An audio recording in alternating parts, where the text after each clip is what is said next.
nagpe-prepare na sila para dadalhin namin at inaantay na lang namin yung bus. Ayan na yung bus at magsasakay na po kami ng aming mga gamit dyan para makaalis na kasi alas 5 na ng madaling araw dito sa Israel. Alis na kami! Ayan yung mga vlog ni Duralin.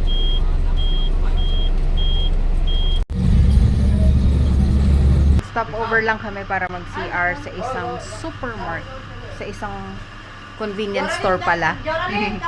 Eh, pakbit baka matapon ko. Oo. Kaya mo? Ayun. Tama na sa kami pa, binawi mo. On. Almusal sa bus. Saka, gusto mo? Hi guys, first stopover namin at nandito kami ngayon sa ano daw to, ito yung Mary Spring. Ito siya. Lapit tayo dito.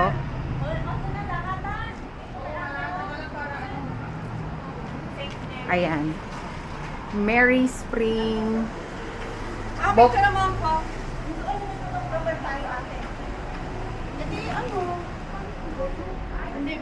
Pero walang tubig na lumalabas na. At syempre, dadaan ako. Ito yung second stopover namin. Papunta kami ngayon dun sa Church of Basilicum. Maglalakad lang muna ng a few minutes bago namin ma-reach yung church. At kami dyan. Papunta dyan sa taas na yan. First time ko ding makapunta dito kaya hindi ko pa alam yung itsura ng church. Yan. Maganda nyo, ralin sa loob. Ah, maganda daw. Mataas, may mataas na yun. Paakyat siya guys. Pero okay lang din kasi malamig yung hangin ngayon. Tsaka hindi pa masyadong mataas yung araw. Kaya okay lang maglakad pa. Yan. Santuario de Nazaret. Ayan. Pasok kami sa loob. Wait lang. Guys, ipapakita ko sa inyo dito, like, meron ditong Ecuador. Ecuador, tapos Italy, Honduras, at nakita ko, eto, tingnan nyo. Siyempre, andito ang Philippines. Wala kang t-shirt. Kaya mo na.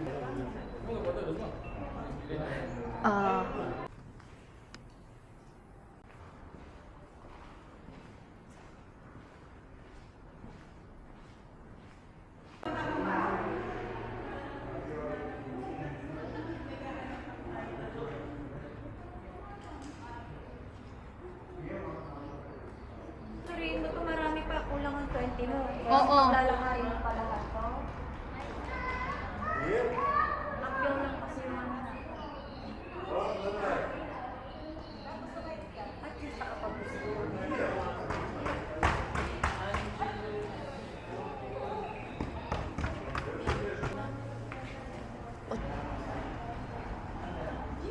Andito kami ngayon sa Mount Precipice or Mount Precipice or tinatawag din nilang The Leaping Mountain.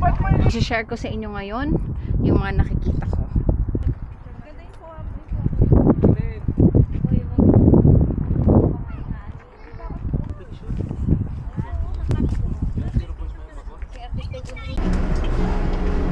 So ngayon, eto na yung last stop namin. Andito kami sa Gan Haslusha National Park dito sa Israel.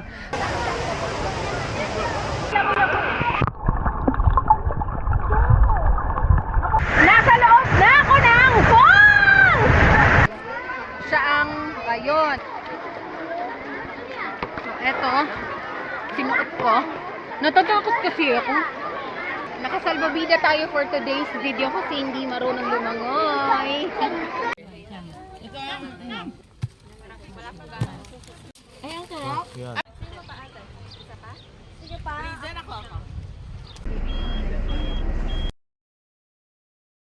Ito yung pinaka mahirap na oras kapag ka nag-off, yung pabalik na sa trabaho. Whether we like it or not, kailangan bumalik sa trabaho at maging okay ulit. Tapos yun, palaging may parang separation anxiety sa mga nakahalubilo mo pag babalik ka na sa trabaho. Kasi pagbalik mo sa trabaho, like pagbalik ko sa trabaho, ang kasama ko na lang ulit si lolo at lola. Yun, gano'n na lang kami. And kaya lang, kailangan nating harapin yung realidad na kailangan ko ulit bumalik sa trabaho para magtrabaho, para kumita. Ayun, pero nag-enjoy ako sa araw na ito, sa off ko, nag-enjoy ako, as in talagang na-maximize ko. Ang sarap nung nangyari, tapos safe kami lahat, nakabalik kami safe. At ayun lang, alagaan niyo yung sarili niyo.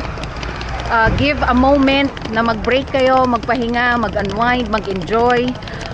Ako ulit si John, caregiver na runner dito sa Israel. Bye! See you ulit sa mga susunod na videos ko.